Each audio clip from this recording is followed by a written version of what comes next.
It's about 9 p.m. where she is, I think. I believe that I think we're live, by the way, right now. So, hey, everyone. This is Kevin Ellerton from Meditation Magazine, along with Mark Watts and Mallika Chopra. Mark is the son of Alan Watts, and Mallika is the daughter of Wim Hof, who was on one of our previous issues. No, Deepak. Deepak Chopra, who's an upcoming issue. The things we don't know, huh? Yeah. I'm sorry. I get a little nervous when I'm talking to people that I admire. Like, you guys are really cool. And I really admired both of your dads. This is Wim Hof, who we're actually supposed to have Laura, his daughter, on this podcast too. We're, I guess, waiting for her to pop in. But in the meantime, it's just a good way that we can maybe just get to know each other a little bit. So Mark and Mallika, I'd just like to ask you a little bit about yourselves. First of all, what was it like growing up with, let's start with Mark. What was it like growing up with Alan Watts as a dad? Well, I think I was pretty fortunate because I was with my father when I was very young, and then my parents were divorced. So during those kind of difficult early teen years, we weren't together. And then as soon as I turned 15 or 16, I realized what he was doing, and I began to go and meet him and record him on various cities in the East Coast. And it was a wonderful adventure. I mean, I was, I'd known he was famous, and it wasn't until I read the book that I understood why. And it was in line with a lot of things that I was reading and interested in. So we had a lot to talk about, a lot in common.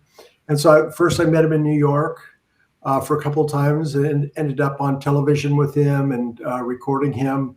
And then in Philadelphia, Chicago, he would fly east every fall and do a lecture tour circuit up and down the coast. So I would meet him at least a couple of the places, and I would record him. We had a portable tape deck. I still have one like it right over there next to the plant. I still have one of those portable Swiss tape recorders. And so I would show up with that, and so we got to be great friends. I mean, it was very nice because we were able to just pick up and go into all of the things that interested both of us, and we both had a lot of common interest in philosophy and psychology and visual language. I was a photographer at the time, and he was very into doing calligraphy, and talked about developing a visual language for the West. And I ended up working with him. So I was in the East Coast until I turned 18. And then the summer I turned 18, I flew out to California and was able to work with him on that last book of his, Down the Watercourse Way. And that was a great experience. We continued to tour up and down the West Coast. And he was just a wonderful guy in every respect. Deep sense of justice, very good with people. Never ever spoke down to anybody, was always learning, always curious, always wanting to find out more, and genuinely interested in everybody's stories, and, the kind of person that would take the time to have those conversations. So it was a great experience. Wow. That's really cool. I imagine that must have shaped your life in a lot of ways. But before we get to that stuff, I'd like to ask Mallika, what was your experience like growing up as the daughter of Deepak Chopra? I guess there must be some similarities, but what was it like for you? So I think first, it's so nice to be on here, especially with Mark, because probably like him, the first question I always get is, what is it like being Deepak Chopra's daughter and growing up in that family? And I think for my brother and I, we never really knew anything different. So it always felt completely normal. But, I realized that we grew up with a lot of privilege and a lot of exposure. When I was born, my parents had just moved to the US with $8 combined. for my dad to do his residency. And as a young kid, my memories are actually of my father as a really stressed out, miserable person. And it was units of me, my mom, and my brother who did our thing. And then when my dad showed up, kind of was more stressful than not. And then things changed very dramatically when I was 9 years old, and he discovered meditation and experientially connection to spirit and a transformation in his personal habits and life. And that created a shift in our family life. So, of course, Alan Watts was one of his heroes.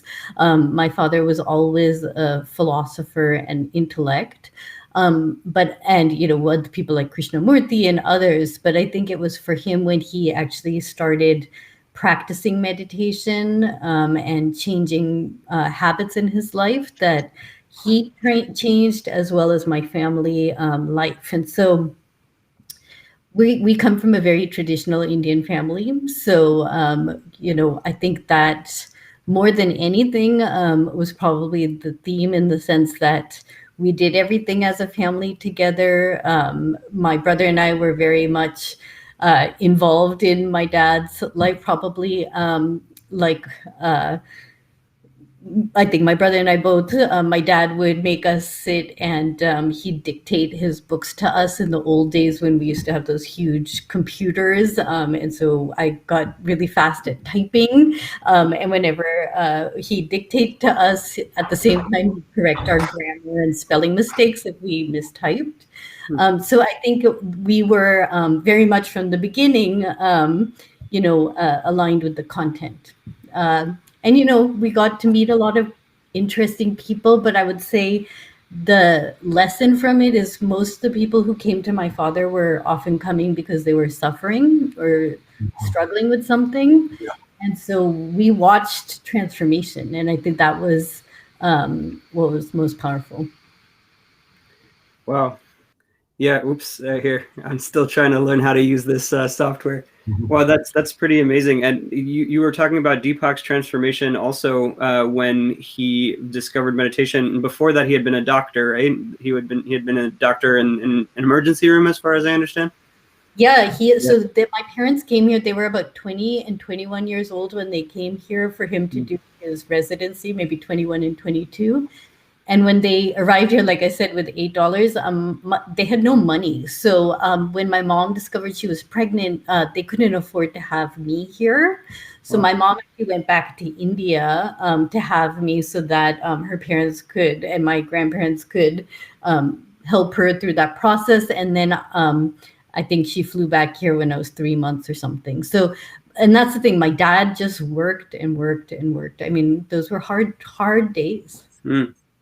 Wow. And I know your family life and everything changed when he discovered meditation, but can you describe a little bit about like the change that you saw in him?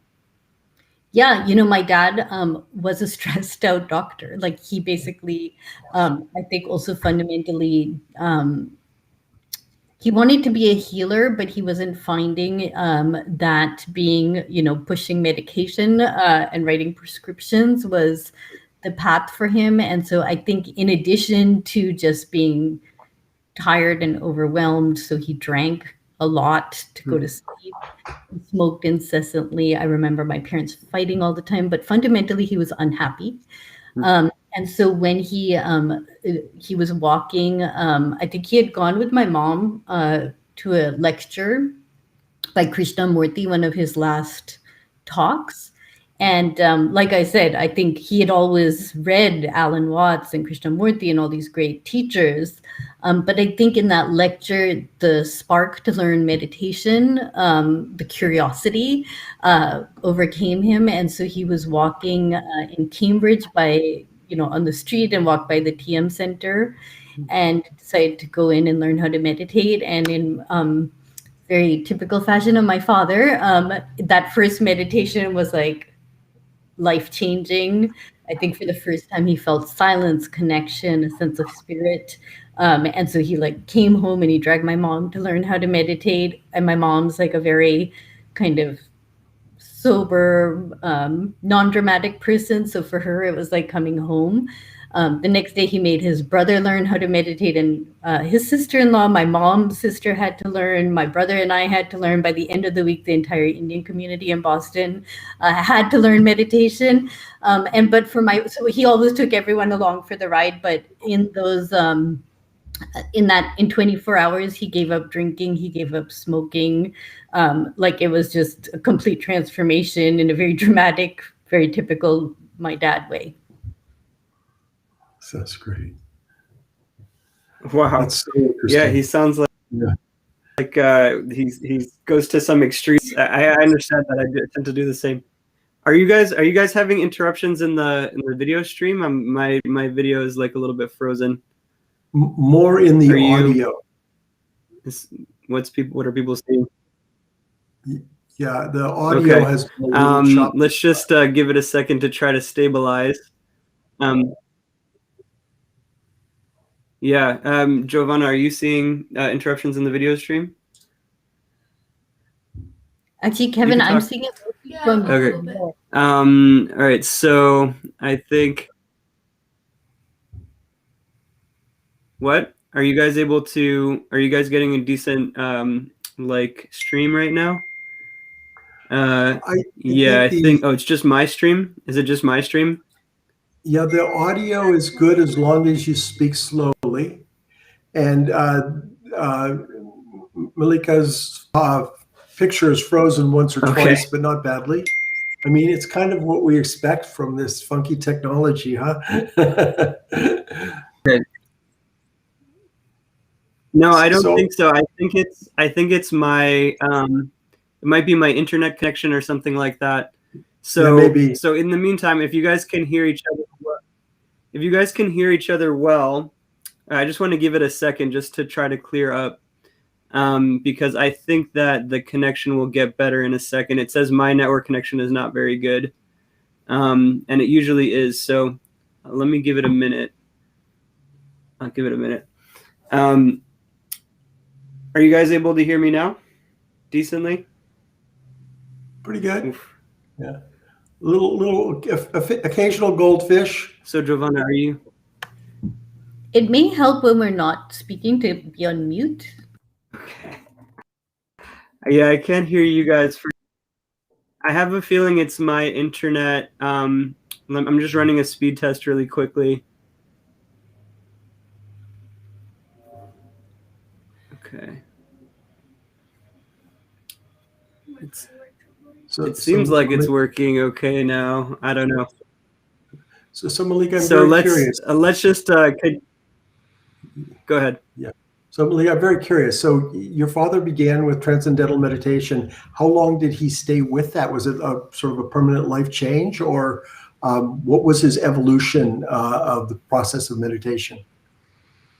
Yeah, so I think my father was a doctor. So when he learned meditation, he went through the personal transformation, but then he started teaching other people meditation. Maharishi Mahesh Yogi, the founder of the TM movement, really homed in on my father as a voice for mind-body medicine. And he assigned my dad, the task of making Ayurveda a household name. So this is all long before my dad became more well-known. And this was at this time, like, I learned how to meditate when I was 9. So maybe different from you. When we were young, it wasn't until I was in college that my dad's first book came out and he started to get more well-known. So, we saw, like, it was a real transformation. TM was definitely his practice, our family's practice. But, over time, just I think as a doctor, as a scientist, he became curious about other things as well. Right. So I got to know your father's work starting with quantum healing. Mm-hmm. So was that his first very successful book, or was there one before that? So he wrote Perfect Health first. Okay, that's what I thought, yeah. And yeah, of course, quantum healing. But you must remember when he first wrote his books, I think, I don't know how many, like he sent it to 30 publishers and everyone rejected him, and then he self-published. So it's been a long, long road for him, just doing the same thing for the last, however, 3-4 decades. Oh, that's amazing. I remember when we received quantum healing and audio from Nightingale Conant in that big, beautiful fold out. And we were so excited. We were working, we had a little Jade Spring Gallery was our audio studio at the time. And so we popped it open and Deepak was just amazing. But we really thought it was humorous, the difference between how he presented himself and the narrator from Nightingale Conant. Because it was almost, at one point it almost was absurd, because he was saying, now, if you sink into this and you connect naturally, you will have less anxiety and everything will just naturally, basically organically improve. And then we cut to her and she says, and if you follow all these steps every day, you will become a better person. And we just found it very humorous, the difference between his presentation and how chill he was, and hers, basically selling the product. And amazing company. Again, you're taking me back to the past. So I'm curious because, you seem to have really figured out a way to take the universal knowledge that your father, presented to the world, but kind of kept it relevant and repackaging it. And is it because it's universal language that you found? It's almost like a prism, because there are many talks with many sections, and then depending on where you are at the time or where the culture is at the time, different things will resonate. And so I think a lot of it is, my experience of it is that in his day, he was considered a radical, an absolute, heretic by many, many people. But now, with that, the things that he's talking about are more mainstream. His ideas are more comprehensible and accessible to people. So I think that that's part of it. But I just also feel there's some sort of a magic dialogue that takes place when people engage with his works. They sort of evoke the part that they're supposed to get to. And I had this experience myself when I'm looking for something. For example, I will find it with uncanny success, considering that I'm navigating in 500 hours of recorded material. And until very recently, we didn't have it in a database. And so I just think that there's a natural resonance, a dialogue that takes place, even though these are recordings. I used to, when we were on public radio back in the day, and I would get calls from people, people would call me and they said, I was thinking about this morning. I turned on my radio and then there he was talking about everything I've been thinking about. I'm sitting in a parking garage, listening to the last half of the show. I've missed my meeting and I could care less. So I think that there's something more to our guidance systems than an indexing system. It's I think we have the ability to tune in on the things that are going to nourish us and take us forward. Well, and I think what's so interesting is obviously you're talking about synchronicity and, the being at the right place, the right time, the right message. But it seems similar to my father. The content just flowed. There's just so much content. And it's so interesting to watch what you've done in terms of, repackaging, categorizing, keeping it alive. Similarly, my dad was referred to as a witch doctor who was selling snake oil until probably 10 years ago. I mean, he still, is attacked all the time. So that was part of the upbringing as well, is kind of having an inherent knowledge that at least, because as we knew as family members, that this content did really flow through them. Wow. I actually wanted to bring up a specific topic. Since we have been advertising the Deepak Chopra cover that's coming up, we've gotten a lot of positive response, and then there's always these internet trolls. You've seen these internet trolls, I'm sure, that are very very bitter and negative. And I've seen that with Deepak, but I've also seen that with other people past. Even not Alan Watts a little bit, though. You know, people talk about his issues with drinking and things like that. You see it a lot with people like Osho, who's maybe took things to another level in certain ways. But what my sort of view on all of this is that I think that people have a view of spiritual teachers as if they're supposed to be perfect human beings.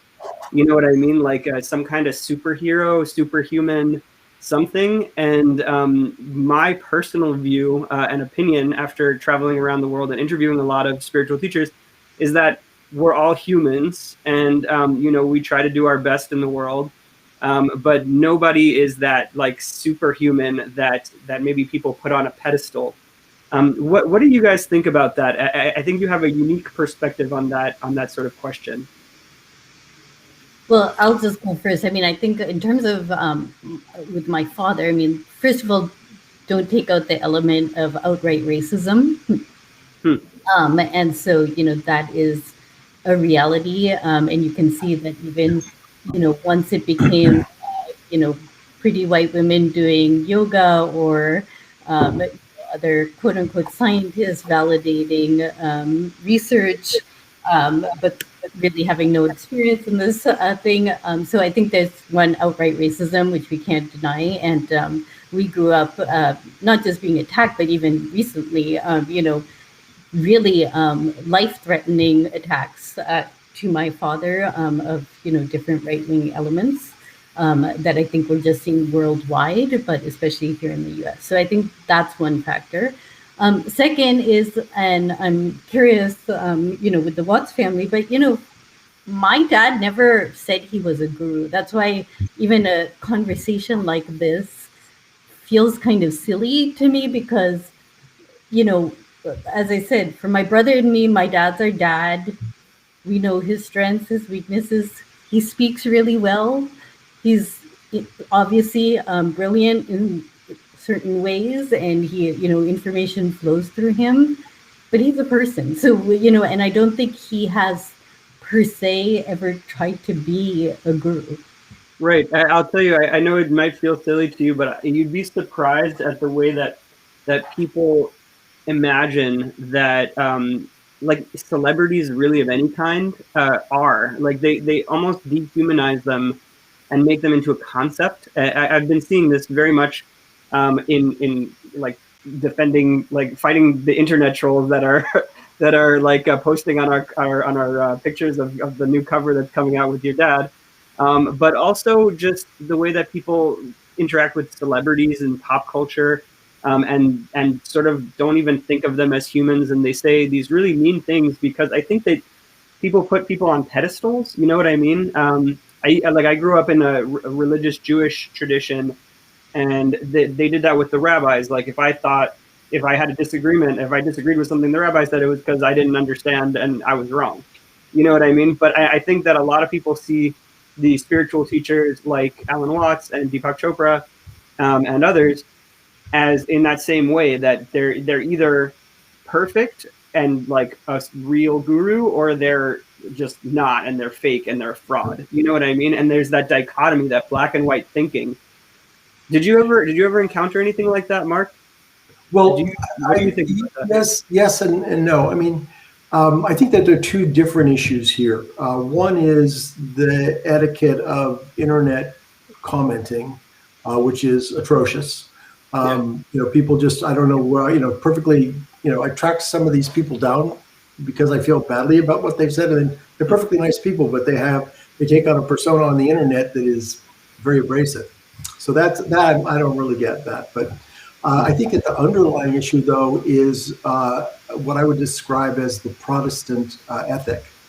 And, you know, the way that manifests is that we think that people who are going to teach us are going to be on a higher spiritual level and a level of what I would describe as purity that normal people are not expected to have or probably be able to achieve. I mean, I think that the underlying problem in all of this is the idea of original sin.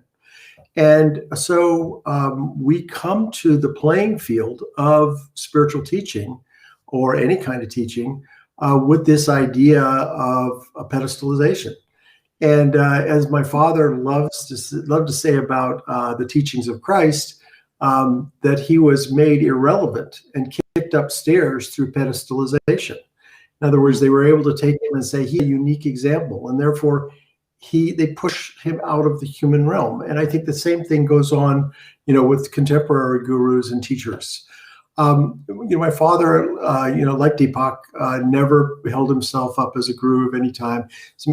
He actually did talks about the whole idea of a guru, and the most important concept in those talks was that we empower our guru, our gods, whatever we lend authority to. That's where it gets its authority. There's no other source of authority other than yourself. And so I think that there's just a massive cultural confusion around this issue. And, the idea that, somebody, who's a teacher does something, that is a little bit untoward, and all of a sudden everything that they've said is meaningless. It's just nonsense. It just doesn't take into account human nature. And like I said, it comes from this key mistake that is made. I think that's such an interesting, I've never thought of it that way. So that's really interesting. And I think also, at least with my father, he knows that the image, just going back to we create images, and what his reality is, the image of who he is very different from who he is. So he actually plays into it with the red sparkly glasses and the sneakers, and, you create a mythology as well. He's having fun. Yeah. he's playing with it.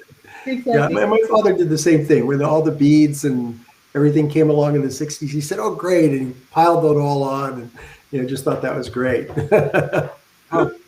Wow, that's fascinating.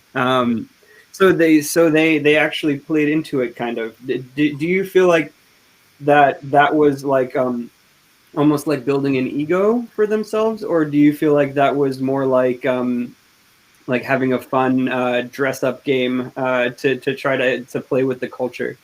No, I think my dad just likes being fun, being quirky, and that's the whole thing. I mean, people are going to judge and say things all the time. So, you really have to be self-referral and do your thing. You cannot, talk about these concepts and wisdom traditions, worrying about the reaction and how people are going to respond. It just doesn't matter. Yeah, there's a definite playfulness to it that my father enjoyed, and I can see it in Deepak too. That they're having fun with it, and I think that anybody who is on the stage a lot realizes that they are an actor, even if what they're talking about is the peeking behind the veil of actors. They know that they're up there, they're giving a certain kind of presentation. My father's on and off stage persona was different, not a lot different, but a little bit different. And I think he liked to put on a good show. He enjoyed it, and he was always fascinated with rituals of any kind. And he used to go to the Russian Orthodox Church just because he loved the guys going through and swinging the incense and all of that stuff. He loved that. And so I think that there's an element of showmanship, but I don't think that is intended in any way to connote that they are of a higher authority. And my father always talked about avoiding spookery, which was evoking concepts or words that you didn't understand to browbeat you into accepting what he was saying because he understood something that you didn't. It was the opposite, and he perfected this as he went on.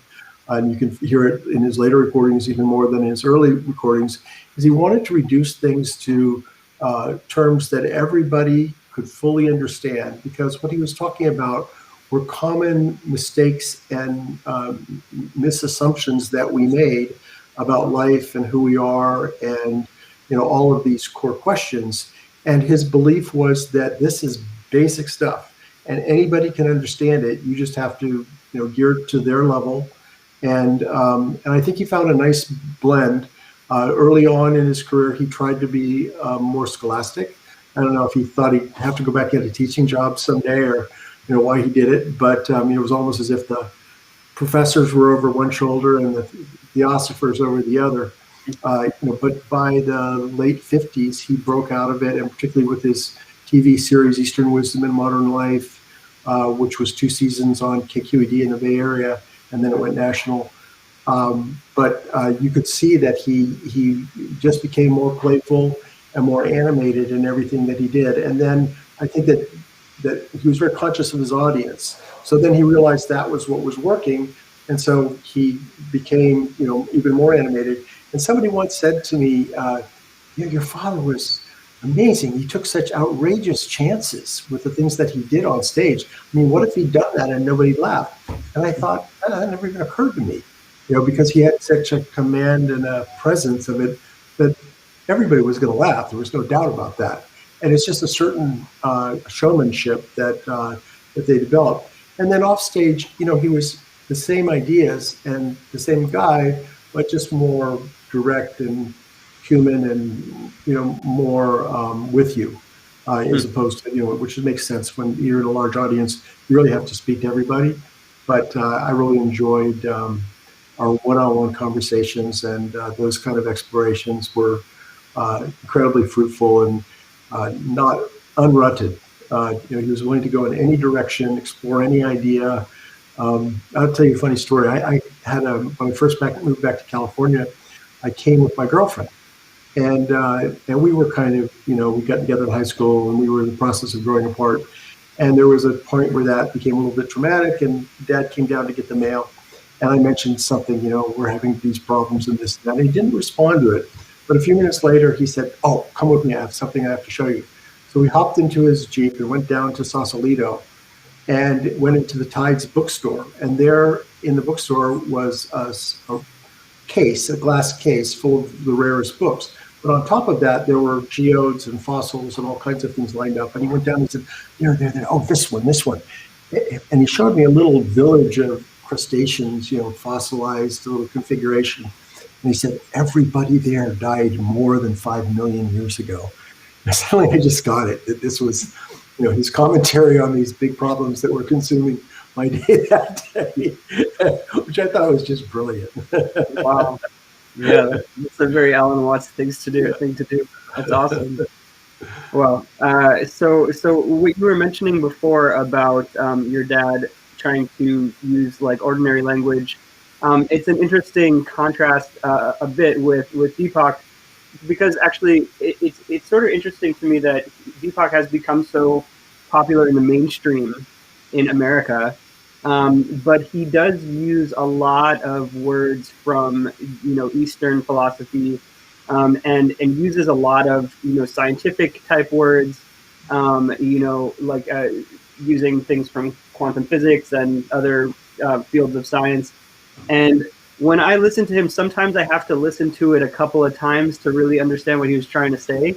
You know what I mean, Mallika? So that actually I've seen the people that criticize him, sometimes they think that he's actually like speaking in mumbo jumbo or something like that.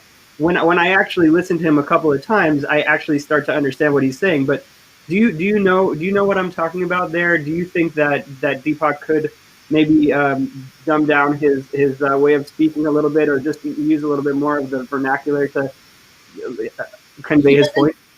He doesn't care. I mean, I think that's, first of all, he comes from the Eastern wisdom tradition. So he's not talking about something that isn't who he is. And so, again, just going back to, we don't have to look at things from the Western prism. He is someone from India who is a scientist, who understands kind of, and, has a poetic way of speaking. And I think one of the key things with my father is, and one thing my brother and I, who have worked with him in different capacities over the decades, we can't dumb him down. We wouldn't dumb him down. My brother did a documentary on my father called Decoding Deepak. Mhm. And what you will see in that documentary, especially at the end, is he's actually been saying the exact same thing for the last 30 years. And so he really hasn't changed his language. He says the same things over and over again. I think it's just, at the right time, as Mark mentioned, is, at the right time, you find the right message that resonates with the right person. So that would be my commentary. Yeah, I know what you mean. When I was talking to Deepak, we actually interviewed him a couple of it was, I guess, last month or 2 months ago. He had been saying things that I was trying to like follow what he was saying, and sometimes I couldn't. He had mentioned something about infinite frequency domains of consciousness, and asked me if I understood what he was saying, and I was just like thinking about it. And then somebody else started talking, and I wish I had said I didn't know what he was talking about. Do you know what he means by that? Infinite. So I would say, like Mark said, for the last 30 years, as we sit in audiences, again, having watched this over decades, my dad says the same things over and over again, and he'll finish a talk, get a standing ovation, and then outside in the hallway as people are leaving, they'll be like, I have no idea what he talked about, but that was amazing. And so that was and I think that's the thing. Everyone on their journey gets what they need to get, but he does what he does. So it's one. Let me just ask you a question, because I saw that you have a book coming out called Rainbow Body. Is that right? So I have several books. Actually, the book that I'm launching in 2 weeks. I've written a series of books for illustrated guides for kids who are 8 to 12-year-olds. They're called Just Breathe, Just Feel. So Just Breathe is on meditation, mindfulness, movement. Just Feel is social, emotional learning. But the one that's coming out in 2 weeks is called Just Be You. And it's on setting intentions, asking questions, being your special self. And so I think what I've been trying to do with this series of books, more for middle school kids who can intellectually think about things now, is to really teach these basic techniques that will help them get through. Like I learned when I was 9 how to meditate, and I know what the gifts of that and so many of the other things my dad taught us were. And then, yes, later this summer, I have my first illustrated book for young kids, My Body is a Rainbow, coming out. And I have another one in the works for little kids. Yeah, cool. The reason I ask about the Rainbow Body one is that was one of the things that Deepak mentioned in our interview that I didn't understand what he meant. And I Googled it afterward, and I found it's like an ancient Buddhist concept of the rainbow body. And do you know what does that mean? What is that? Do you know what that means? I don't think so. First of all, the book that I've written for kids is literally for 3 to 5-year-olds. Illustrated guide, which basically goes through the chakras and affirmations. What my dad is talking about with the rainbow body is very much the kind of a Tibetan Buddhist concept of when it is time to transition, i.e. die, the ability to really leave the body, but even more so for the body to actually disintegrate. And there is, and so, just again, recognizing that our body isn't physical, going back to kind of the quantum elements of that. I think that's what he's talking about on a much more scientific, philosophical level. Okay. Hey, I just got a message from Laura Hoff. She said, hey, I thought we were doing 9 p.m. Central East CEST. It's 8:46 now. So I think, let me just ask her if she could join in right now. Because sorry, I'm going to have to jump. So okay. Yeah. Really nice to talk to you. Wait, how long do you have, Mallika? Do you have a few more minutes? Maybe just a few, but I was told 45 minutes. So okay. I do have something today. All right. I guess I wanted to ask you, I guess just this one last question, because I did have a few other things I wanted to talk to you about, but So in terms of dealing with these people on the internet, I'm having a hard time because I keep getting into fights with people, and it stresses me out when people are mean to Deepak because they don't understand what he's saying. How do you deal with that? How do you deal with that type of thing? So Kevin, and I'm sure Mark has thoughts on this too, is I don't like I think after growing up with and I'm sure other people who grow up with well-known personalities, you know, it doesn't really matter. I don't think it's worth the engagement, and they're coming from their place, from their perspective. I think Mark is right. It's part of the anonymity on social media that people think that they can, and also what's happened globally, with our recent presidency, this idea of bullying and pushing. And for me, specifically on my father, I just don't engage. Doesn't matter. I don't mind deleting comments and blocking people. It's fine. Okay. I don't know what you think. Yeah, I guess that's. I haven't been deleting things or blocking people because I'm trying to keep that whole, freedom of speech thing. People can say what they want and not censor anything. But it does get a little heavy sometimes with like negativity and things like that, and especially when I get into arguments with them, then it becomes a whole thing. Well, people take the. Yeah, go ahead. I think people take the idea of freedom of speech and this type of commentary and really use that in a way that's almost intentionally offensive. And what I do is I try and distinguish the difference between somebody who's just doesn't get it and is frustrated, and somebody who's just out there to make trouble. And if I find that it's somebody who's out there to make trouble, I don't think any further communication is required. I would delete the comments. They're just those. That's just a thing now, and you have to recognize it. But I do think that there's something greater here, which is that we've been, or previous to this, which is that we've been so conditioned to getting things in short little bites of knowledge and information. And so it's actually damaged our mental faculties to be able to put complex strings of ideas together and assimilate them, to actually assimilate something that is rather complex. A friend of mine who's an audio person has taught me a lot about sound work and all of that. He told me the story of, he works in a repair shop, and they fix all kinds of stuff, everything from your rock and roll amp to the very highest end microphones and stuff. And he said, people come in and they say, well, oh, that's great. How are you able to do that? And he said, well, if you have 45 minutes you're willing to spend, I'll explain that to you. But if you don't have 45 minutes and you're willing to sit down and listen, I can't explain it to you. And I think it's a very fair response, because there's a whole body of information that he knows that person isn't up to speed on.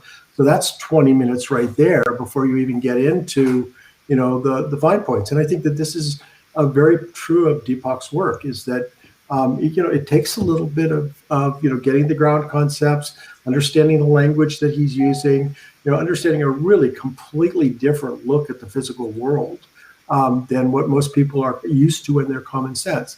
And so, and I understand that it points that if that isn't going well, that can become frustrating.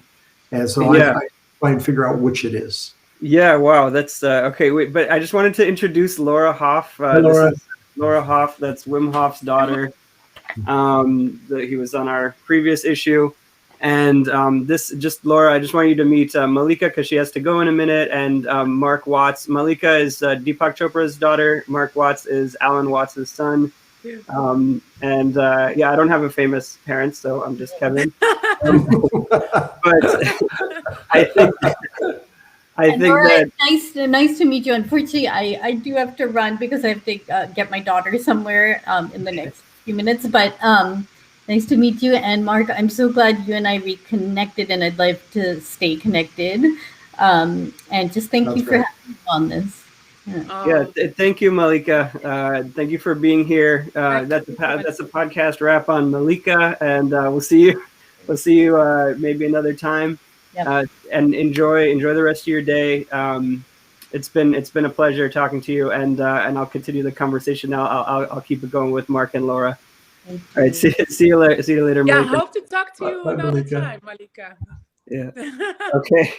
So you guys are pretty cool. I honestly, for me, Alan Watts and Wim Hof have been two of my inspirations in life. Along with some others, Ram Dass and other people like that.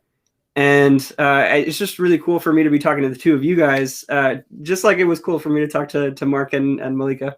I do wish we could have had all three at the same time, but I guess the time zones get confusing. Google doesn't always get the time zones right, especially for Central European Standard Time, CEST.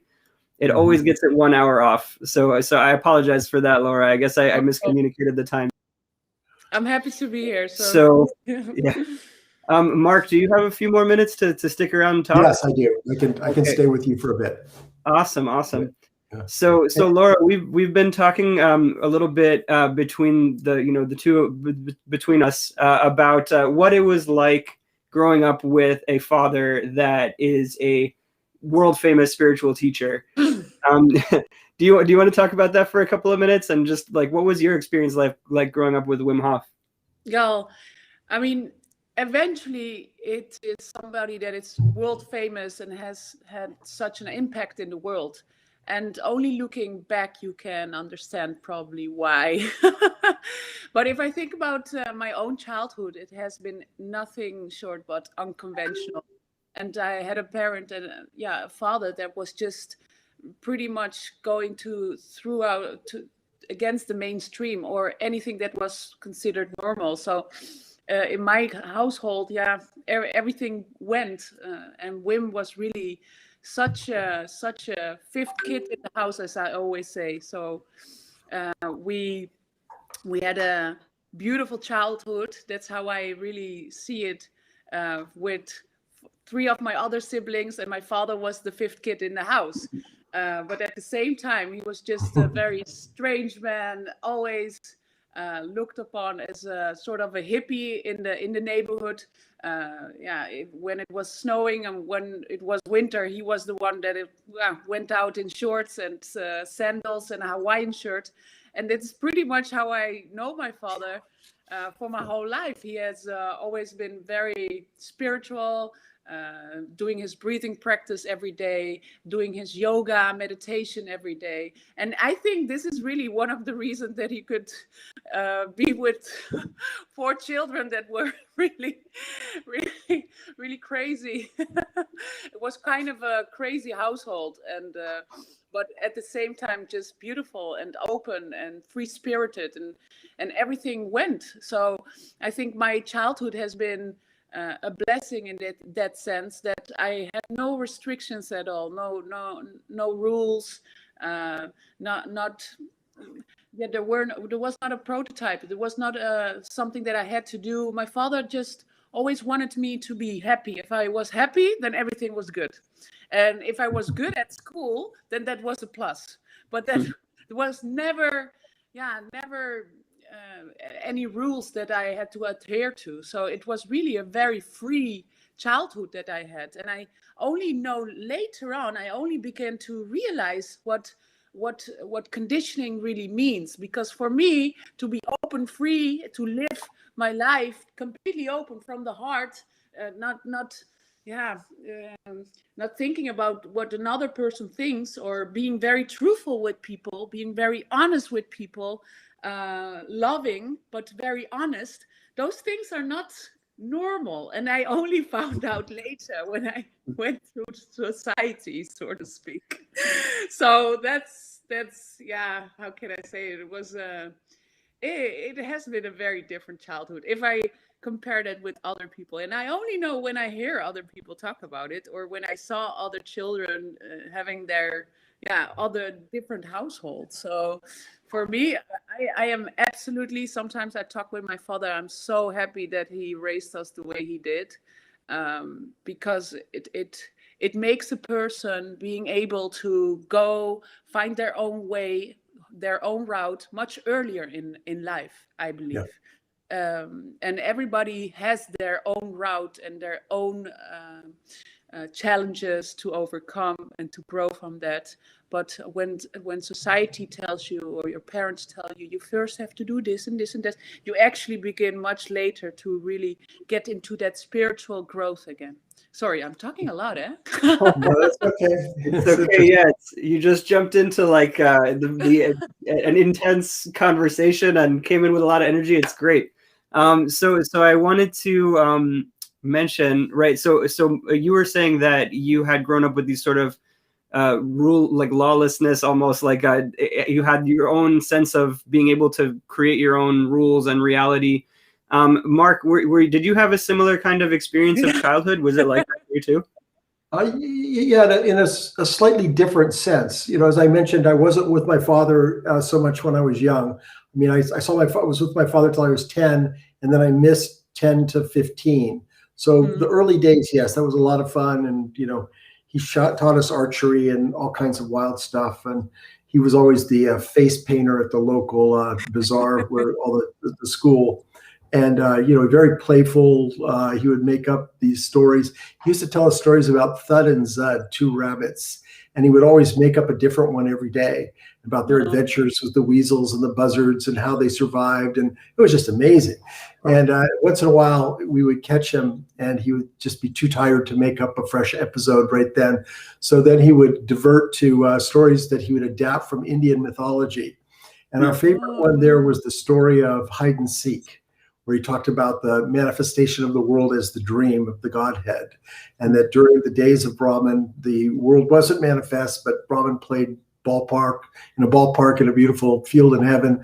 And then, but at night, when she had dreamed, he dreamed everything and everyone in existence. And of course, because we're dreaming of the God, we don't know who we are. But occasionally you'll capture in somebody's eye a glimmer of recognition. And then that's when you're peaking in the game of hide and seek. And so we had great episodes like that. But Laura, your experience is actually more like my father-in-law, who was my father's and an archivist. And as his grandson, my son, said over at his house one time, the only rule at Grandpa's house is that there are no rules. And you can climb up this tree and do all this stuff. So he was that kind of a character. And by the way, he was also very much into cold water. And he'd never take a shower without absolutely plunging into a cold pool of water or something like that. And he was at 90, he was still very active. At 90, I asked him because he had this stairway and the rope drooped down as a handrail. And I said to him, do you want me to put a real handrail on that for you? Because that rope doesn't look like it could do much. And he said, oh, no, I don't need it. He ran up the stairs. So I think that in these, like Wim and like my father-in-law, Sandy, there's a tremendous amount of vitality that comes from both not living under the shackles of perception of society, if you give yourself permission to do that, but then also to then get into the present and, get in touch with what's actually working for your body. And as Wim did, the whole discovery with cold and, the breathing and all of that. I mean, this is an incredible journey to allow yourself to go on. And my father was more of a scholar. He was extremely curious and he was always, following out anything that would interest him, but he was more cerebral. He was more in the he would dabble to a certain point, but then when he got something that he felt that he could talk about and teach with, then he'd go back the other way. He didn't go as fully into the experience, whether it be meditating or other things, because he was at heart, a commentator on these things. And it was just more his personality. But I got to experience it directly through Sandy, my father-in-law. Lovely. Beautiful. Wow. Yeah, it's interesting to me that the differences between your fathers, because to me they're both so influential for my life, and they are so different. With Wim, like really going into the water, it's what do you call it? Enveloping himself in it. And Alan Watts always seemed to me to be very enveloped in the experience of the universe as one, like the oneness of existence. But Mark, you're mentioning that he didn't go as deeply into it himself. He wanted to be more of a commentator. But do you feel like he was enveloped in it in that way? Yeah, he was, but he just responded a little bit differently because he was how would I say it? He was so inspired by it. And he couldn't, the inspiration then just bubbled out of him as a talk or a writing or a calligraphy or something. It was a very direct route from inspiration to creation and teaching about it. So I don't think that, he would be the type to go off for 5 days to a hot spring where the chilling waters flowing right by would just be the perfect temperature and revel in it for the next 6 months. And Sandy did. They were just a little different personality. But both amazing people, and both with, Sandy's repertoire of repeatable wisdoms is small but effective. Yeah. But my father loved to, as I said, he had endless curiosity. And, never stopped learning. I used to check the mail for him when he actually became very popular, and there'd be, 4 books, 30 letters, and this and that. So we would divide the mail up, and he would look and say, I love this book. It's going to be so good, but I don't have time. Read it and tell me everything that's wonderful about it. And, that was his enthusiasm.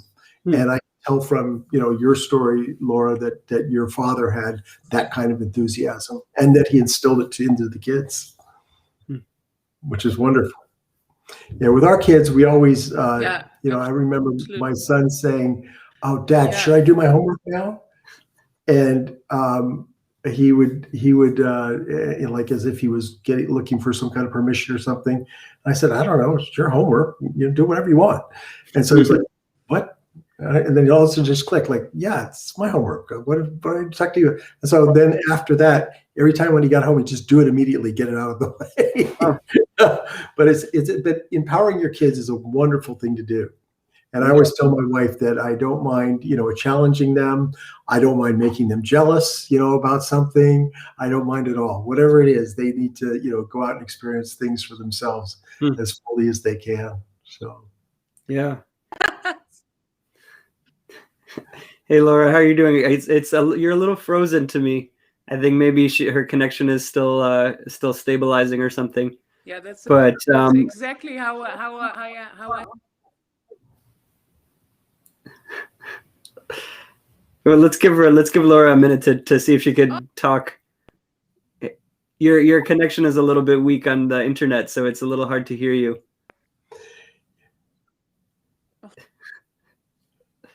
You keep freezing, and then we can't hear what you say after that.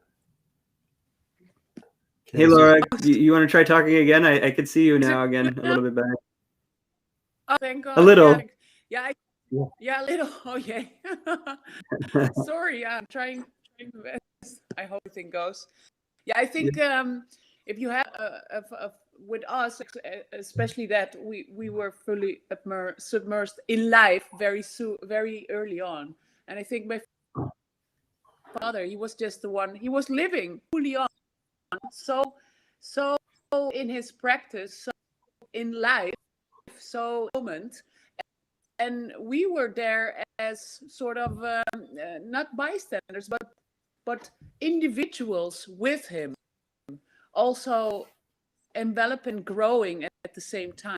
And I think that is something that is so beautiful. I mean, the no rule we had at home was very much present. Sometimes I looked at the kids and like here and there, they need to go to their homes and eat. And one time I was so I was thinking about, like, I asked my father, like, why am I not grounded? And oh, you want to? I want to be grounded.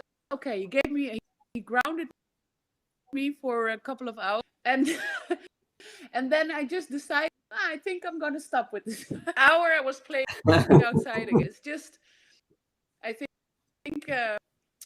it's completely different childhood, just based on everything that I experienced there. But I love my father for that, and he was just really like a kid, totally submerged in his practice, but also very cerebral.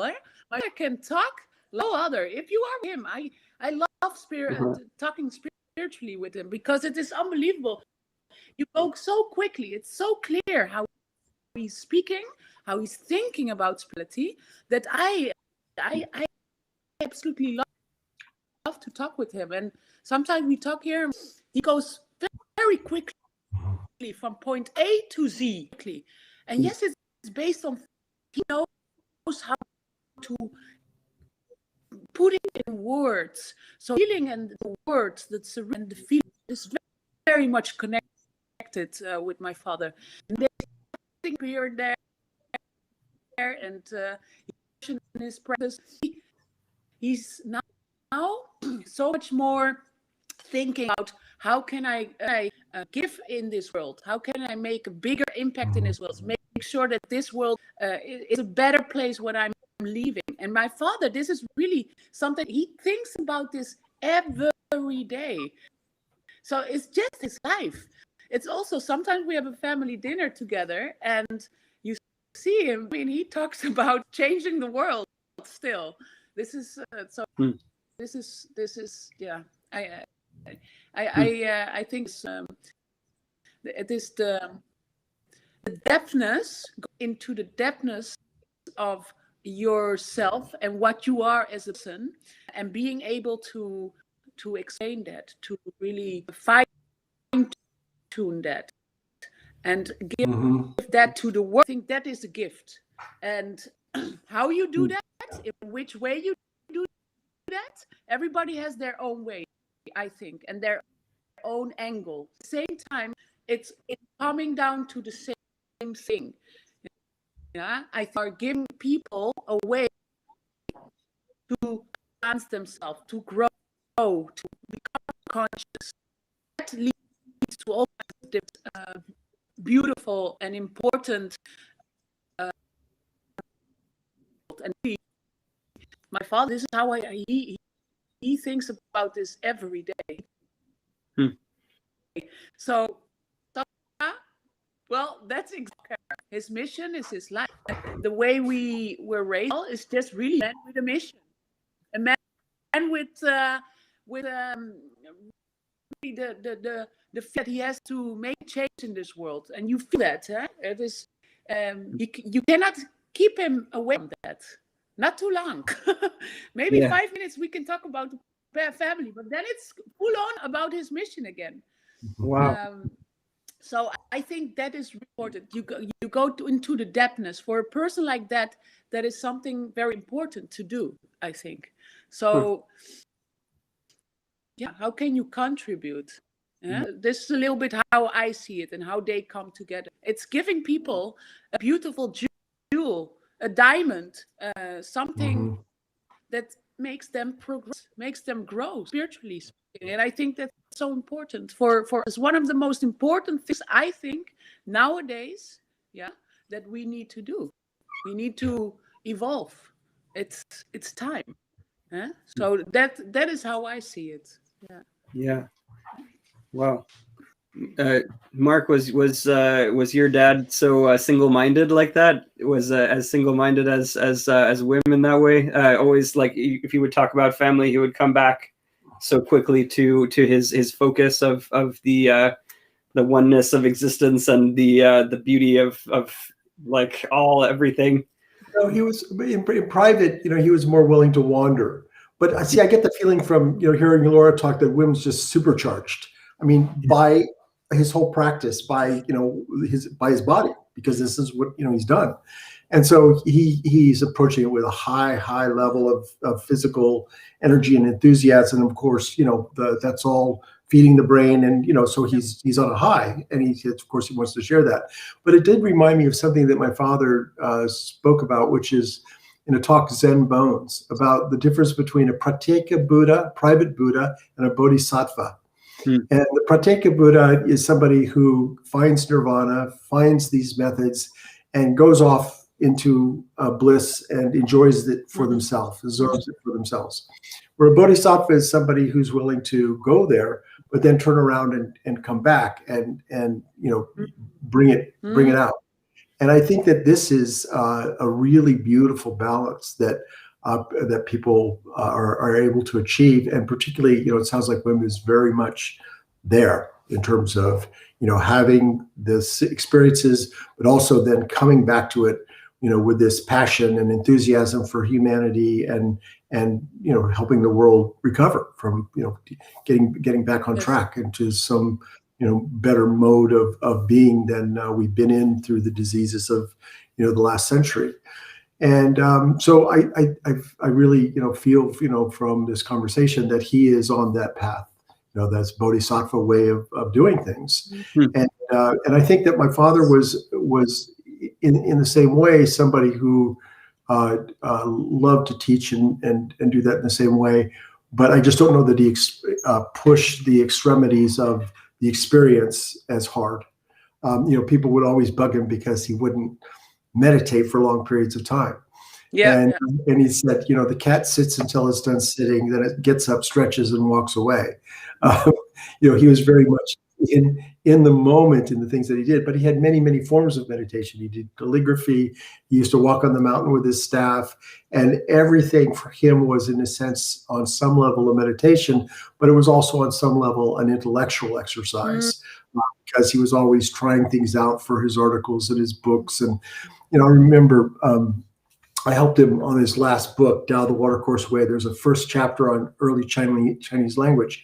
And so I did some research and charts and stuff. And he started to do a lot of calligraphy then. He had done it in the mid to late 50s. He'd done a lot of calligraphy, but he started up again. And he also had a fascination. We talked about this a lot for what he called Li. It's the Chinese word for pattern intelligence. It's the grain in wood, the markings in jade, the curls in smoke, the ripples in water, all these beautiful patterns that are intelligent, but you can't quite say how or why, but they're just the patterns of nature. So one day when he was working on some calligraphy for the book, I called him up and said, Dad, are you going to come down today to get the mail? And he said, no, bring it up. I'm totally involved in what I'm doing. So of course I was curious as to what he was doing. And I got there, and he had rice paper spread out on this deck outside his cabin. And every time he would take a stroke with the brush, the grain from the wood deck would print through in the piece that he was doing. So he was getting both the calligraphy stroke and the wood grain combining. And he was experimenting with different, textures and inkings and pressures and this and that. And, I've never seen him so happy in my life as to be totally engaged in this blending of one technique with something else that was naturally happening. And after about an hour of it, we took everything inside the library and hung them all up. And it was like a wonderful experience. So that was more typical of his meditations. He would wake up early, go sit, make tea, and meditate for just a little sitting meditation before he would start writing. He had a little ritual that he did. But, during the day, his meditations were more of the active type. Wow. So. Yeah, that's cool. I before, you were mentioning about the sort of Bodhisattva and the Buddha dichotomy, and I thought that was a really interesting thing, because right now the issue that we're about to release with Deepak Chopra and Sadhguru on the cover, alternate versions of the cover, we're calling it the guru issue. And I think that it's an interesting way to sort of conceptualize, your dad. I think Alan Watts, he I don't remember the exact statement that he said, the exact way he phrased it, but he said, I'm not a guru, I'm a spiritual entertainer. Do you know what I'm talking about? A philosophical entertainer. Yeah, philosophical entertainer. I thought that was a really great way to phrase that. And I've heard Wim say many times, I don't know if I've heard him say it, but I definitely know that he would say that he's not, don't call him a guru. He's just I think he calls himself an eccentric, what do you call it? An eccentric something. I forget the way he phrases it. Do you know what I'm talking about? That neither of your dads would call themselves gurus, right? Right, Laura?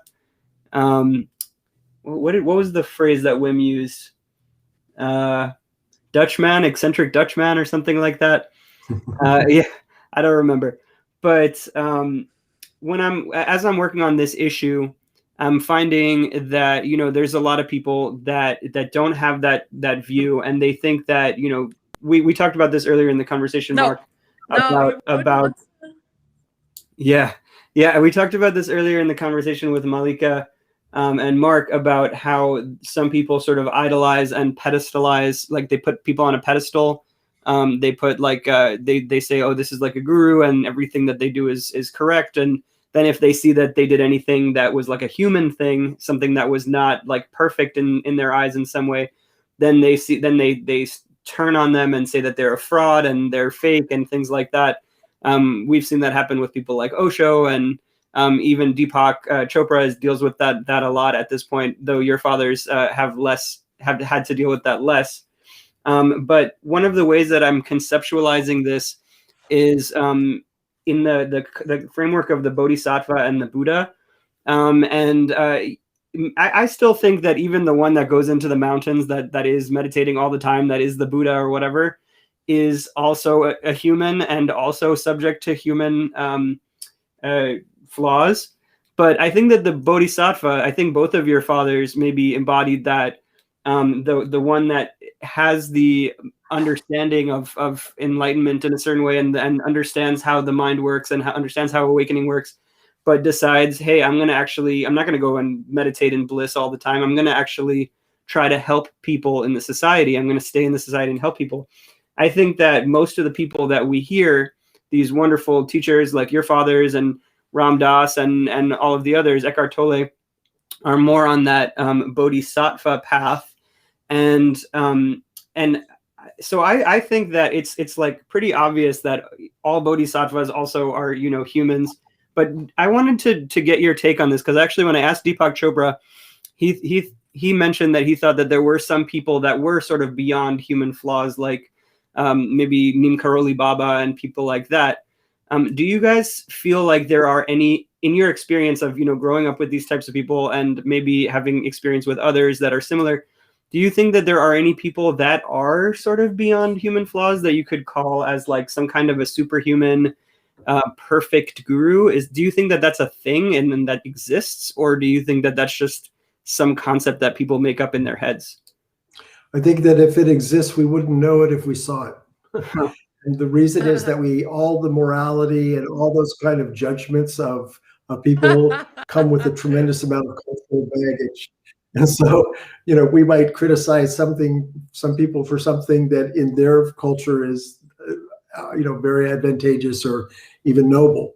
So I think that the filter of morality is essentially a flawed filter. I think that you get a sense of people's heart. You can tell whether they're caring, whether they're deeply resonant with the people around them. And this is something that's pretty universal, and then we can tell that. But as far as specific behaviors, I just think you're wading into, for instance, I used to do a lot of field recording. And some of the people that I recorded extensively were Native Americans. And they have a completely different view of sexuality than we do, completely different. And, for instance, in one of the tribes that I was recording in, it's okay, you can sleep with another woman so long as your wife agrees. So they have it's a really complex system where it's sort of like your wife at some point becomes almost like a sister, and she's looking out for you. So you have these other relationships, but it's only with good people. I mean, for us, it would be complete brain damage to even, contemplate something like that. But this was the norm. And then they also had just other things about sexuality, the things that we would think were not permissible or, permissible or appropriate, were just average, what goes on in their daily life. And that's because they have a completely different filter when it comes to this idea of sexuality. And so I think that that's, as I was saying earlier about the Protestant ethic, we think that, spiritual people are supposed to be sparse. We don't think that they're supposed to be joyous. You see somebody in about a lot of finery, and, that was what the Protestant Reformation was all about, was, stripping the pomp and the riches off of the preachers, because they felt that wasn't appropriate. So I think it's very difficult. And I think that if we know somebody that is, to themselves and to others, a spiritual person, it's really only you can gauge it by their energy. When you're around them, you can feel it. friend of mine explained this, the tradition of the living guru from the Indian tradition. He said, well, it's sort of like the reason that they believe this is it's an energy. It's an actual energy. And that's why it has to be passed on from one teacher to another. Because if you don't feel the energy, you're not going to be able to learn it from a book. It's an actual energy they have, that can propel people toward enlightenment. And then he said it's sort of like a garage door opener. You get the right frequency, and the garage door just pops open. Yeah. So rather than being about the words, it's more about the energy, and like you were saying before, the heart of the person. Yeah, I agree with that. One of the things that I've noticed is that, to me, like whatever these random concepts of morality are, if someone is kind to other people, it doesn't even matter if they have like a spiritual practice. That is a thing in itself. Just being kind to other people, those are beautiful, wonderful people that are kind and good to people, whether or not they have any kind of Eastern, Western, any kind of spirituality. I wouldn't say that the concepts are random. I'd say they're relative. In other words, it's going to be based on the experience of your tribe, essentially. And they can have a lot of different reasons for thinking a lot of different things. So did we lose Laura? Yeah, I think she probably, maybe her phone died and she's going to rejoin in a minute. I'm going to open my WhatsApp. We'll probably wrap this up soon because, to be honest, I really have to pee. Great talking with you. Yeah, you too. But just I did wanted to wrap this up in a certain way. One of the things that I wanted to talk about, I was hoping that the others would be here too. Maybe Laura will rejoin us in a second. Is one of the things that I combat with people sometimes on the internet is people talking about the monetization of spirituality. I don't think your dad did it as much as some others, but there is an interesting sort of thought there that people have, that spirituality should not be monetized in like a capitalist kind of way. Your dad maybe didn't have the most, he wasn't doing that the most out of all of the people that we could talk to, but what do you think about that in general? I think it's another relic of the Protestant Reformation. I mean, there should be no wealth or anything like that associated with the priesthood, because it's going to corrupt them. So I think that that's something that we still carry forward. What about when you take it to the Osho type of extreme, where he was, riding around lots of Rolls Royces and stuff like that? Do you think that there's an extreme, or does it matter? He was a different type of phenomenon. I wouldn't really classify him in the same, group that, these more focused teachers. I mean, if you look at his whole MO overall, there's a lot more than the Rolls Royces to question about how he treated the people around him. Oh, interesting. Yeah, it's I mean, the people that I knew that came out of it felt that it was very exploitive of certain people and certain types of people, and that people, it was just the right thing for them, and they could never vary from it. It was the right thing. So I think that was really a mixed bag. But yeah, a lot of people say to me, how come you're charging? Alan would never charge for these things. And so fortunately, I'm able to refer them to a little video on YouTube that's called Alan Wants Money and Possessions. And he says, a laborer is worthy of his hire. I always charge the best fee I can get. And what I do with the money is none of your business. I'll tell you, I give most of it away. So I just think that's another confusion. I had some college kid tell me about this one day, and he was saying that, how could I charge? I think for our complete collection is $380. And it's basically for the encapsulation of a person's life work. And so I started off by saying to him, well, I think a day laborer gets that in about a day or day and a half. And so you're getting a whole man's whole life work for that amount. Hello. Hey, Laura. Better now. This is great. And so, then he goes on to talk about. Okay, so Laura's joining us from the phone now. Can you hear us, Laura? No. Okay, it's okay. She's in Amsterdam. I don't know if they have internet there. Okay. So, Laura, we were just talking about, one of the criticisms that people give to, like, on the internet to, just in general, like between any guru or teacher that you talk about is, monetizing spirituality. Mark was talking about, how that sort of comes from like old Protestant ethics of, the Protestants stripping the jewelry off of the priests and things like that. What do you think about it? I mean, I personally, I mean, I'll just say my own personal opinion. I think that, it's a capitalist society and people should be able to make money. But what do you think about like money and spirituality, and like how does that interact, and how does it feel to you? I think it's a very good question. Eh? So if we think about, for example, the whole company that we have, it's like the Wim Hof method. It's a huge brand now as well. You can just call it a brand because it is. And it's very funny. I'll just first talk about how this company has come to being. What kind of role my father has. My brother, because my brother began the company sort of with my father. How my father is in there. And then actually, it is also a question about what is money and how should you see money as. You could also see it like that. And but first, let me talk about the company itself. So if we think about, for example, I take the example of the Wim Hof method.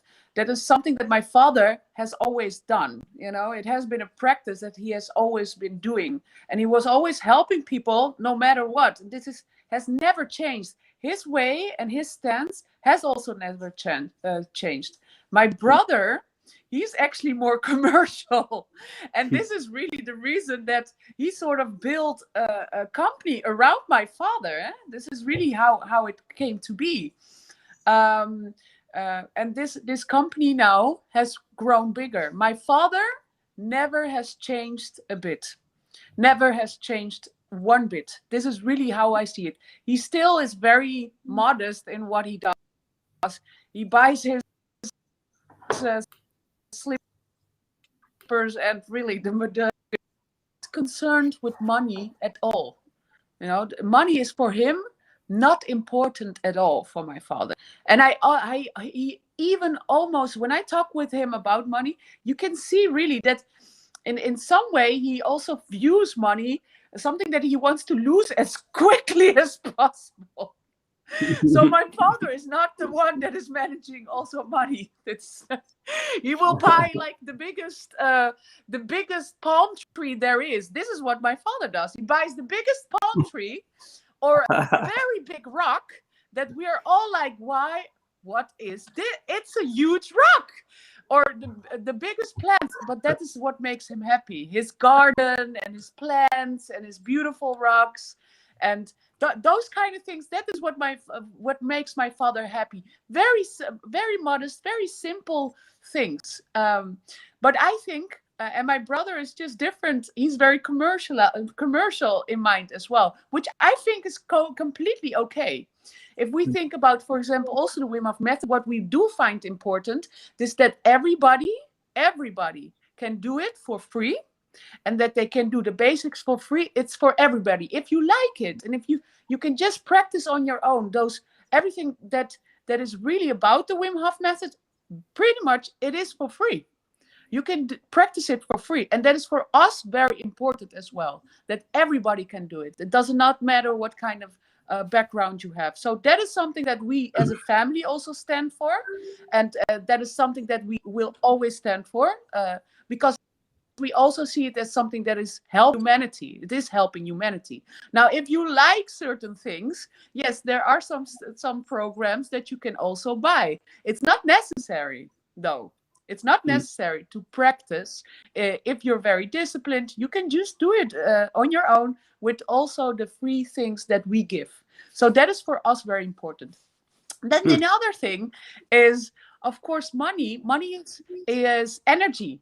You know, you are exchanging something as well. And I do find that it is completely fine to make money. At the end, also, you have to think, what are you going to do with money? If you are, you know, it's about the intention and about what you do. So, if you enjoy it, everything is sort of temporary. But don't, this is my take on it. If you have money, don't do bad things with it. This is my take on it. Yeah. So in that sense, it's nothing more but sort of a streaming energy. It's a currency. It just flows. It flows. So yeah, I don't see something bad at making money. I don't think that is a bad thing at all. No. Also, you should see it that if and if in spirituality you cannot make money, you cannot grow either. It takes money sometimes, energy current, to also grow that a bit and to help again. So in our capitalist society, it does for sure. You know, I've noticed one interesting thing in India. That I went to Amma's ashram in India, in southern India. I don't know if you know Amma. She's like the lady that hugs everyone. She hugged like 15 million people or something like that. That she never seemed to actually have cared to try to make money, because in that culture, when there's someone that has like a very powerful spiritual energy, the people around them start flocking to them. Like they just come to them because it's part of the culture. I think in the Western culture, if you want to be able to make something popular, that's not how it works. Like here, like if you're a really good, kind, loving heart, there's not going to be people flocking to you unless you go on YouTube and start talking about it and something like that, and actually try to engage with the system. You know what I mean? So I think in some cultures you maybe don't need the money, but in the capitalist society, if you want to make a big impact, you need to do it through capital in a certain way and using capital. Mark, did you, when you were listening to Laura talking about how Wim sort of doesn't care about money and just buys big rocks and trees? Exactly like my father-in-law. Exactly. The happiness to him was getting a new barrel from the wine country that he could fill with cold water. That was real happiness. We went up, spent the day with a pickup truck, and went up and got one. He just enjoyed us. But, you know, my father used to talk about money, and he would say that the failure of our culture to move forward in a more humane way, in a more even way that took care of all its people, is due to the failure of a technology called money. And he would talk about the mythology that we built around money and explain that it's this idea that where's the money going to come from? How are we going to get this? It's this inherent sense of scarcity that is driving the fear. Our economic myth of money is fear-based. Are you going to do what you need to do? Or are you going to? And he used to tell a beautiful little story about there was the bankers, and they all were used to shuffle their gold around, and they realized it was very dangerous. You know, there were gold shipments every year, so they decided that they'd locate all of the banks on a little island out in the Pacific Ocean, and that way they could do their transaction in a secure but also benign spot. And so this worked beautifully. They all moved out their banks out to this little island, and they had a deep vault where all the money was kept. And every time there was a big international transaction, they go down and they get the cart, and they'd run the bank from one vault to the next. And so everything was going fine. And after a few years of this, the heads of the banks decided to go out and to the island with their kids and their wives and visit this island. And they got out there, and after a few festivities and swimming in the ocean, they said, well, let's go see the gold now. I know the kids would love to see the gold. And the kids said, yeah, we want to see the gold. They said, well, we've got a little problem. It's not a convenient time to do it. And so what came out was that a few years earlier, there had been a great cave-in underneath the ground, and that the gold was all still there, but it was all buried. But what they figured out is that they could run the economics just as efficiently by just trading the same receipts that they traded before without the actual gold moving anywhere. And so the reason that he would tell the story is to illustrate the point that it's really an abstract reality. Money is something that we make up. And my father advocated a form of what people today would call socialism, which was basically recognize that most wealth is made by machines and allocate the wealth of the machines to the common good. So we add up all of the wealth that's being created by all the machines in the country, and then that becomes the gross national machine output, and that gets divided between all the people. So everybody has a basic rate, and then they also can earn by what they do to participate in the system as well. And so he was explaining this one day, and two economists that were there, an economist and a sociologist actually, was like, well, you can't do that. That was disrupt this, that, and they got into a conversation about it. And he said, you know, the problem with you guys talking about this is you still believe in money. And as long as you do, you're going to be hoodwinked and you're not going to be able to do ideas. So it was a great conversation. Wow. So Alan Watts was the original Andrew Yang, I guess. The taking the money from the robots, give it to the people. I like that idea personally. The universal basic income. In the mid '60s. Wow. Wow. Was he one of the first to talk about universal basic income? Because that's basically sounds like what he's talking about. Yeah, absolutely. Wow. Yeah, it's a great talk. I'll put it up on YouTube soon so you guys can enjoy it. Oh, awesome. Yeah, that sounds really cool. I'll get yours, Kevin. Laura, if you want to hear it, like send me your email and I'll send you it. You guys are on the same email chain now. We're all on the same email chain. Okay, great. I got it. I'll send it to everybody. So yeah, that's cool. I mean, that's very timely now. I don't know if you know Andrew Yang is running for mayor of New York City. Yeah, what a great character he is. Always so well spoken. Yeah, I like him. Yeah.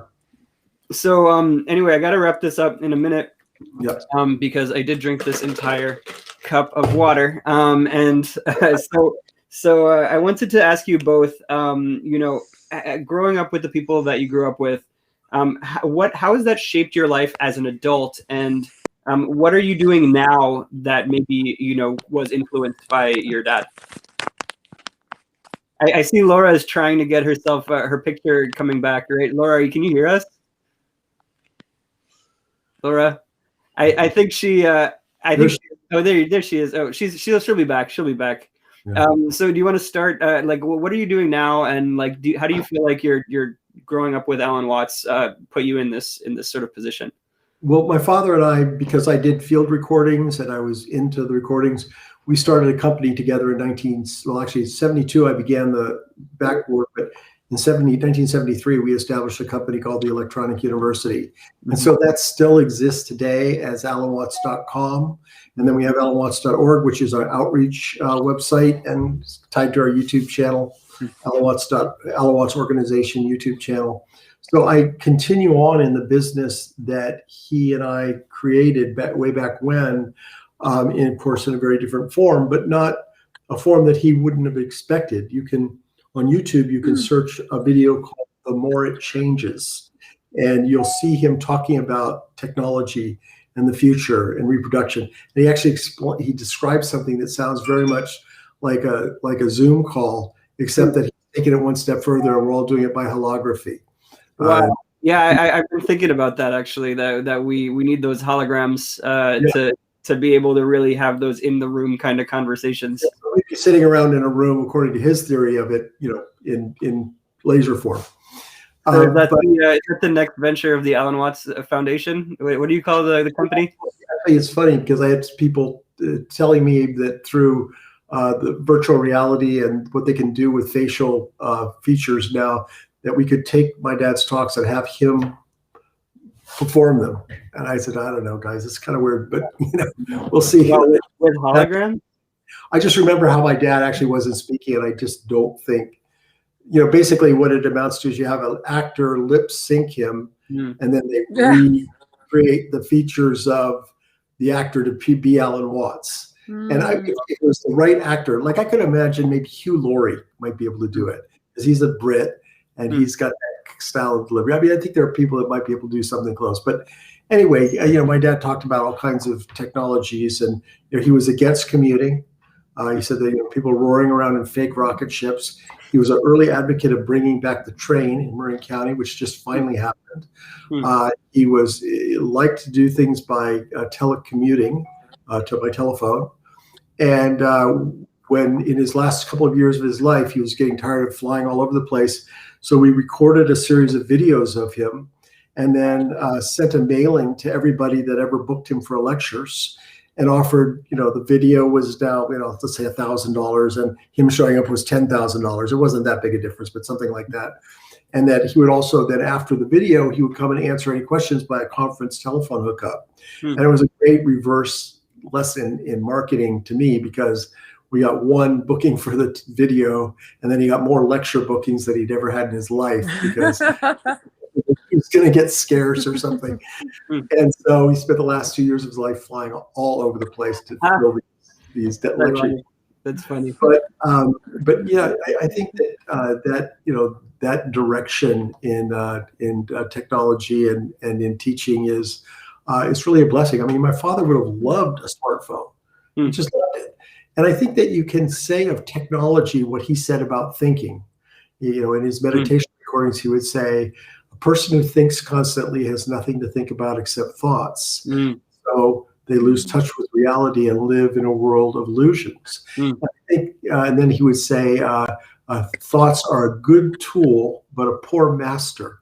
I think he would say the same thing of our obsession with technology today, that it's a good tool, but a poor master. And I love my smartphone. It enables me to communicate with people all over the world and this and that. And then there's a time when you just put it down and go off and do something else, go for a bike ride.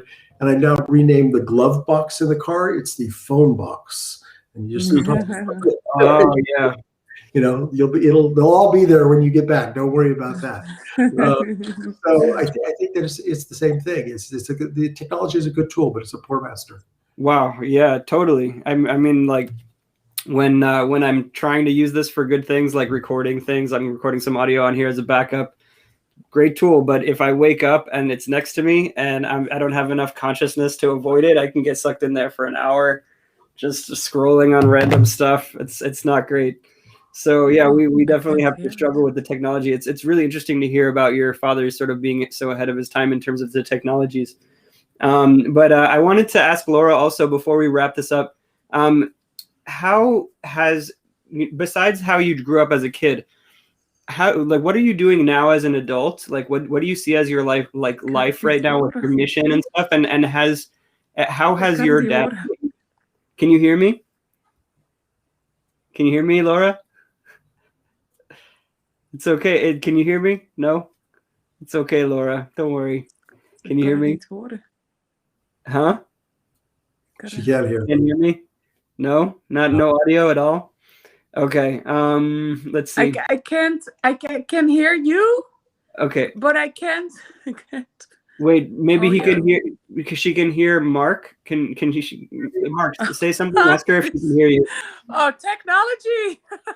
Yeah, right. Mark, ask her if she can hear you. Laura, can you hear me?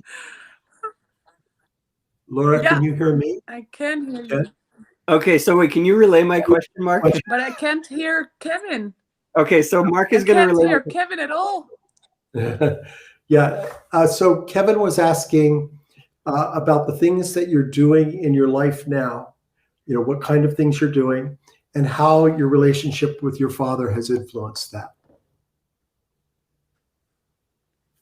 Well, yeah, what am I doing?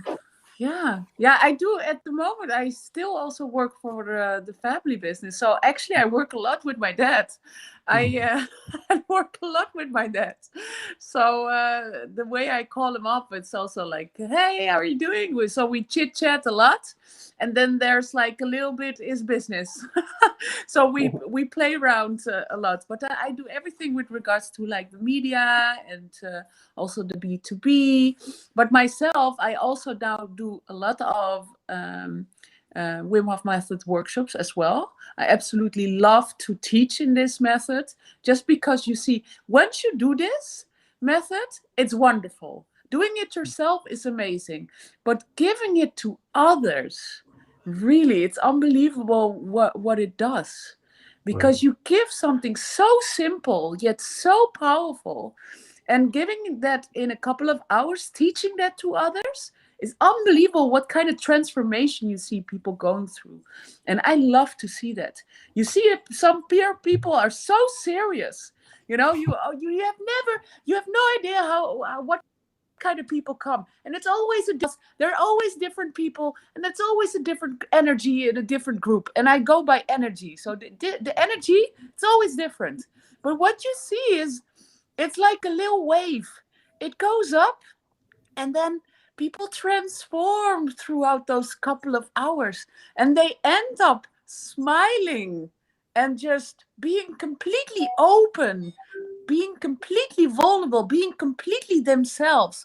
And I just love to see that transformation in people. And this is really, I think, it's almost not work. Every time when I do this, I end up with these classes. I really am so happy. It gives me so much joy. So, and it's just because it's so simple, and people feel that they come in contact with themselves, with deeper layers of themselves, and they expose themselves to themselves, and you can see a transformation happening right in front of you, and they leave so happy. And so that for me, it's such a way to do this. And I think that for every that's teaching this method, and it probably will be with other things as well. I mean, doing a meditation or giving a yoga class, yes, also gives a lot of joy, because you see people calming down. But this, for me, it's so impactful.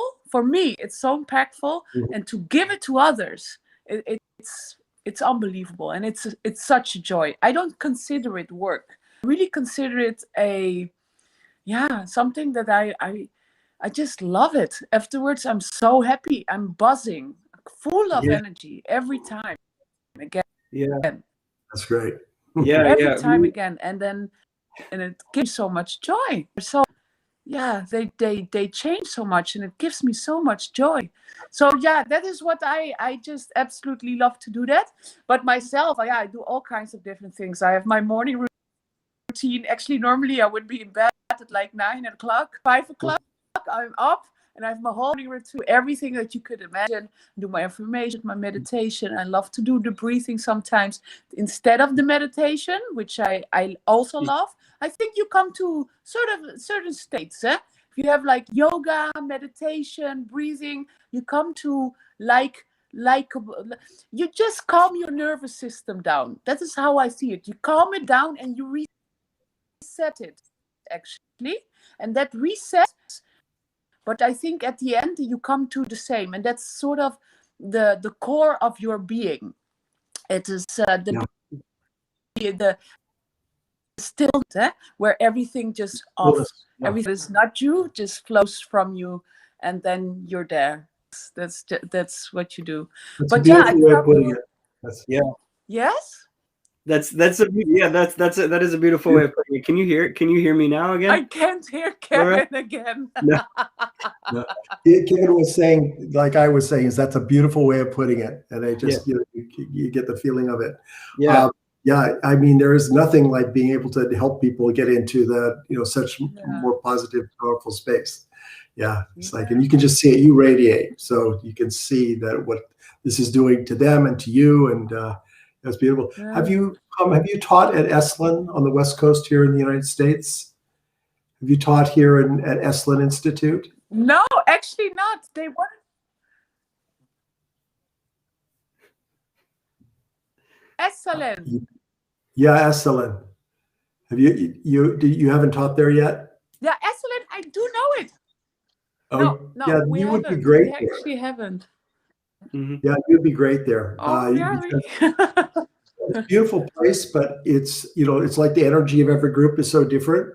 But there have been a lot of different people come through there. My dad taught there, Gregory Bateson, and all these people historically. And then it's a 26-acre property with hot springs. It's just beautiful. I teach there sometimes with Nora Bateson, Gregory Bateson's daughter. And I think, if you ever get a chance, I would contact them, because I think it's something that you would really enjoy. I know it's a long way for you to travel. I know for Nora, we stopped doing it because the airfares were so much and all of that. But it would be very much your kind of place and kind of people. I love that. Actually, I love to travel. I travel all the time. So, yeah. I would. If you want to do it, I can introduce you to somebody there. To somebody in programming. But this is traditionally, there were sort of two Estlins. One was based on body work and meditation, and then one was more intellectual stuff like my father and Gregory Bateson and Joseph Campbell. But always that the body work.